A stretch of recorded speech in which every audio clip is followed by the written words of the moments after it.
barnaamijkeena xogta daasoon waxaynu ku soo bandhigaynaa lacagta warqadda ee doolarka Mareykanka oo xambaarsan qisooyin iyo cadeymo qarsoodi ah oo qaarkoodna si aad ah inoogu muuqanayaan inkastoo muuqashadoodu inoo turjumayso in warqadani aanay ahayn lacag dal leeyahay oo kaliya laakiin ay sidoo kale tahay warqad xambaarsan xogo iyo macluumaad sawiran oo aan ishaysan kuwaas oo haddii aad isku habayso oo isu geegeyso oo sawir walba aad halkiisa geyso ku soo baxayaan dhacdooyin hore iyo qorshayaal soo socda oo lacagta ka dhex muuqda warbixinteena kaga hadlimayno astaanta kooxda maasuuniyadda ee doolarka ka dhex muuqata iyo calaamadeeda lix geesleyda ee magacoodu ku qoran yahay waayo arrintaasi waa mid aan dahsoonayn oo in badan oo inaga mid yahay la socdaan laakiin waxaynu isku laablaabaynaa warqadda doolarka si aynu u muujinno sirta ku duwan waxaana inoo muuqan doona qisooyin hore oo dhacay oo lacagta ku sawiran iyo qisooyin aan weli dhicin laakiin lacagta lagu sii sawiray daaqaalista xogtan waxaynu ka bilaabaynaa warqadda $20 inaga oo ballac ahaan bartamaha iskaga laabayna kadibna waxaynu istaagaynaa dhexda waxaana aynu bidix u leexanaynaa ilaa 25 digrii haddana 25 digrii oo kale dabeeto waxaynu ku daraynaa bogga kale ee qaybtii aynu laabnay haddaba si wacan u eg sawirka muuqda oo u eg dhismo gubanaya ma yahay dhismaha la xasuusan karto haa dhab ahaantii waa dhismihii aqalka gaashaandhigga Mareykanka ee Pentagon oo gubanaya markii ay 11 Sebtembar 2001 Mareykanku la kulmeen weeraradii diyaaradaha rakaabka loo adeegsaday kuwaasoo mid ka mid ahna gashay aqalka Pentagonka laba ka mid ahna daartii ganacsiga adduunka ee magaalada Manhattan iyadoo sawirka labada daarood ee gubanaya oo isna ka muuqdo warqadda $20 adigoo si wacan uga bogan kara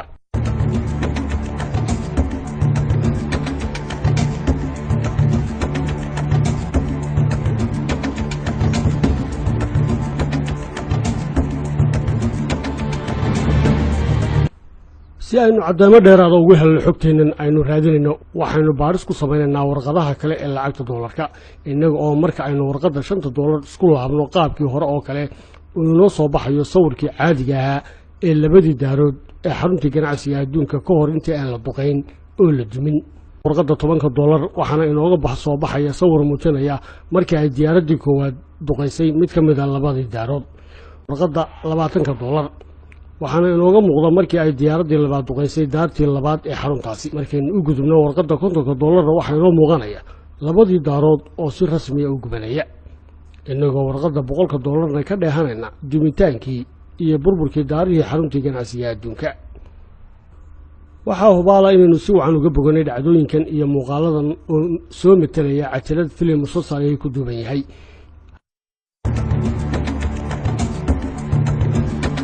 haddii aynu hore uga sii soconno waxaa in badan oo inaga mid yihiin la socotaa in warqadda cusub ee $100 la soo saaray sanadkii 2009 laakiin warqaddaasi waxay sidaa qisooyin iyo dhacdooyin aan wala dhicin oo la mid ah kuwa hore isweydiintu waxay tahay maxaa sanadka laftiisa loo sameeyay lacagta cusub maxaase dhacay sanadka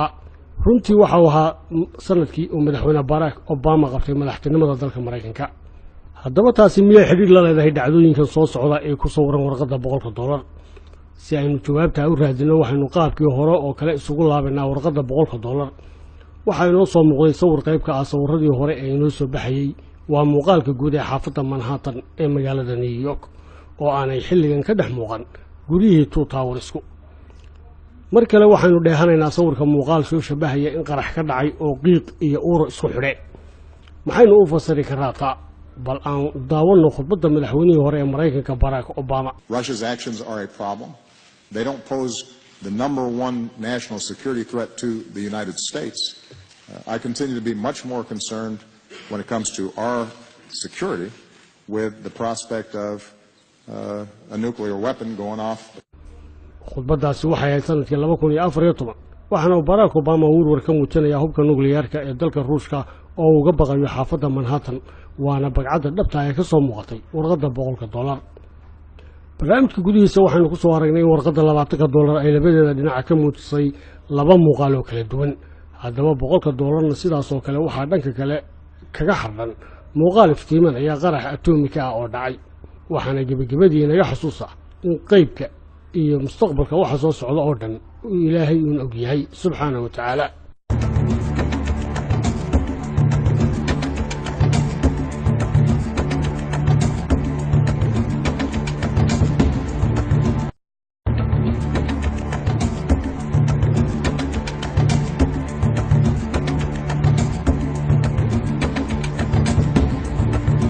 barnaamijkeena xogta daasoon waxaynu ku soo bandhigaynaa lacagta warqadda ee doolarka Mareykanka oo xambaarsan qisooyin iyo cadeymo qarsoodi ah oo qaarkoodna si aad ah inoogu muuqanayaan inkastoo muuqashadoodu inoo turjumayso in warqadani aanay ahayn lacag dal leeyahay oo keliya laakiin ay sidoo kale tahay warqad xambaarsan xogo iyo macluumaad sawiran oo aan ishaysan kuwaas oo haddii aad isku habayso oo isu geegeyso oo sawir walba aad halkiisa geyso oo ku soo baxayaan dhacdooyin hore iyo qorshayaal soo socda oo lacagta ka dhex muuqda warbixinteennan kaga hadlimayno astaanta kooxda maasuuniyadda ee doolarka ka dhex muuqata iyo calaamadeeda lixgeesleyda ee magacoodu ku qoran yahay waayo arrintaasi waa mid aan dahsoonayn oo in badan oo inaga mid yahay la socdaan laakiin waxaynu isku laablaabaynaa warqadda doolarka si aynu u muujinno sirta ku duwan waxaana inoo muuqan doona qisooyin hore oo dhacay oo lacagta ku sawiran iyo qisooyin aan weli dhicin laakiin lacagta lagu sii sawiray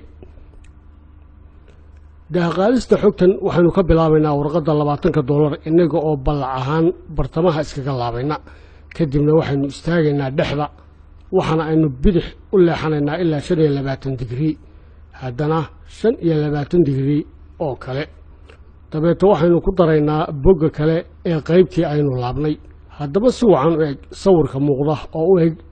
dhismaaladan oo soo metelaya cajalad filim musalsal ay ku duuban yahay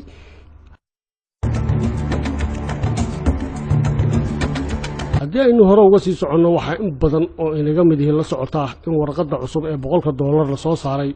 sanadkii 2009 laakiin warqaddaasi waxay sidaa qisooyin iyo dhacdooyin aan wala dhicin oo la mid ah kuwa hore isweydiintu waxay tahay maxaa sanadka laftiisa loo sameeyay lacagta cusub maxaase dhacay sanadka runtii waxa uu ahaa sanadkii uu madaxweyne Barack Obama qabtay madaxtinimada dalka Mareykanka haddaba taasi miyay xiriir la leedahay dhacdooyinkan soo socda ee ku sawiran warqadda $100 si aynu jawaabta u raadino waxaynu qaabkii hore oo kale isugu laabaynaa warqadda $100 waxa inoo soo muuqday sawir qayb ka ah sawirro gubanaya ma yahay dhismaha xasuusan karto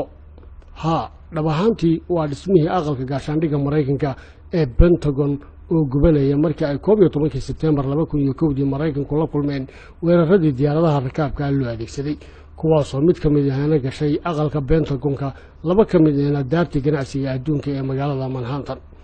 iyadoo sawirka labada daarood ee gubanaya oo isna ka muuqdo warqadda $20 adigoo si wacan uga bogan kara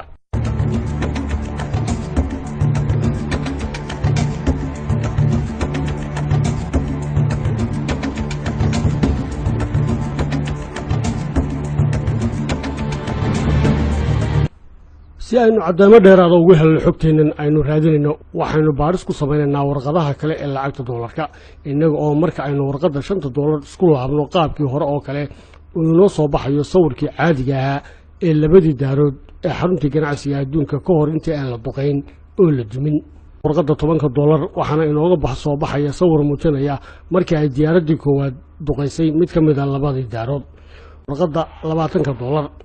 waxaana inooga muuqda markii ay diyaaraddii labaad duqaysay daartii labaad ee xaruntaasi markaynu u gudubno warqadda $50 waxaa inoo muuqanaya labadii daarood oo si rasmi ah u gubanaya inagoo warqadda $100 ka dheehanayna dumitaankii iyo burburkii daarihii xaruntii ganacsiga adduunka waxaa hubaala inaynu si wacan uga boganay dhacdooyinkan iyo